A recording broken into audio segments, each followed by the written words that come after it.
Hey guys, thanks for stopping by my channel today as I bring you another Soapmaker 3 quick tip. Woohoo! We're back at it for a few weeks. I only have a few, guys. So if you have any requests for a quick tip for me or a request for help that you need, please leave those down in the comments below so that I can add them to my very shrinking list. I love doing these quick tips for you guys and I need help coming up with ideas. Today's quick tip came from my dear friend Lisa from I Dream in Soap. She thought this would be a very good tip for you guys, and I agreed. So let's talk about photos in Soapmaker 3. I don't know if you're aware that you can put product photos into your recipes.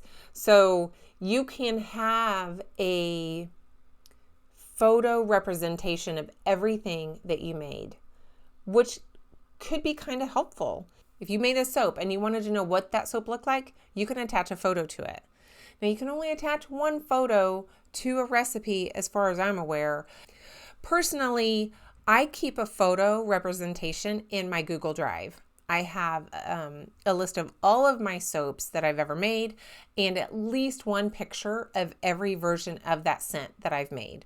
And that's in my Google Drive, and I can always go back and revisit my different designs. And I started doing that about 3 years into making soap. So some of my older ones I don't have pictures on. That's how I do my photo history of soaps that I've made or pretty much anything I make. The problem with Soapmaker 3 and the pictures that you can add to it, it didn't seem to add value to me. I tested this. It does not print out on an invoice. Like my website, if I print out a packing slip, the picture that I have on the website prints next to it. It's very nice and professional looking.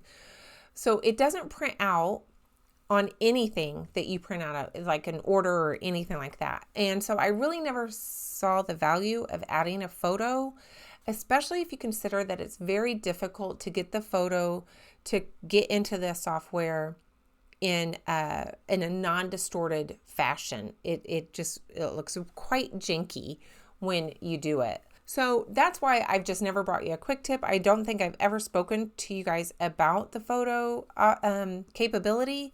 But as you might expect, Lisa had a different take on it, and she found a reason to use that functionality to aid her. She scans in her handwritten formulas. So she does a lot of math, quite impressive. I could not do that. She likes to see how she came up with her formula with like dividing her batches and her lye water so she wants, how do I want to say this? She wants a record of that math and that formula that she wrote out attached to that recipe or that product, I should say. There is a note section in Soapmaker 3 on your recipe page, and I use that note section all the time. I will add what micas I used. I will add instructions if it's a cream or something, but it doesn't do well for her where you're looking at dividing and times and all that stuff. So she scans in a sheet of paper that has all that information on it. So I'm going to show you how I did it with a picture, but you can certainly do the same thing with either scanning in a piece of paper or taking a picture of your paper and then uploading it to your computer. I have my product page up, and so let's just take a look at this. I uploaded a photo of Catching Waves soap. And I did go into Canva and resized the photo. And guys, I lost my cheat on how I finally got it resized to the point where it would look normal and not distorted once I brought it up into the software here. But I cannot find it, and it took me forever. And if it's important to you, I would just say upload that photo in Canva and keep resizing it until you get to the point where you're happy with it. And this jot down exactly what you did, and then you can figure that out. From there, that point on, you can recreate it. But if I highlight my Catching Waves and I click Photos, this is the photo that I have for Catching Waves. A couple things you need to know is this is not downloaded into the software or anything like that. It's not in any way connected to the software. It is a link to a folder on your hard drive. And anybody that's ever edited videos will know you cannot break that link or you lose your connection. So it's just a link. It's just taking, this is not an image on my software, Soapmaker 3. This is an image on my computer that is linked to this recipe or this product, I should say. So this is just showing me what my computer has. So I hope I'm saying that right. I have a folder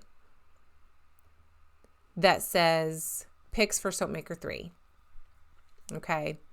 And I will not move this folder. You cannot move it. You cannot change the name, I don't think. You want to have this here and leave it here forever. Don't change the name of anything like Catching Waves. I don't think I could even change the name of this picture or it'll break the link. I don't know for sure about that, but I like to play it safe. Don't change the picture. Don't change anything once you create that link. So just make sure it's where you want it to be on your hard drive, and then you're good to go for that. So let me show you how to add the picture SM3. So I did a scrub, the Daydream scrub. And so I'm going to just highlight that. Now this is only in made products. It's not a recipe. It's not supplies. It is only in made products. Once you make it, then you can do this. Go into photos. And then, I don't know if I can make this any bigger here. It just kind of is weird looking. There we go. And then you're going to say new. And then you're going to find it, my picks for SM3. And then I have my Daydream scrub. So I'm going to double click on that. And there it is. Again, I have already resized this in Canva to make it look halfway decent on this part. You can print it from here. You can copy it, you can view it, whatever you want to do with this picture and or note that you're connecting to that product. You do need to save it in a JPEG format. I don't think the PNG, Lisa didn't think the PNG was working, and I only just saved it in JPEG. Now, I haven't tested this, but Lisa did say that even if it shows distorted on your computer, it prints fine. So if you want to print this out another time, you can certainly print it out and it should be fine because it's printing from that link, not from SM3. So I am curious if you guys use that photo function. I really never used it. Never felt the need to fight the distortion. It doesn't print on invoices or anything like that. And that was just such a bummer to me. I would love to see how you use the functionality of photos in Soapmaker 3. Guys, that's it, because I think this is a little longer than my cutoff. I wanted these 5 to 7 minutes. I'm sure this is longer. I'm sure it is, because I'll try to cut out all my mistakes. Thanks for watching, guys. And until next time, bye.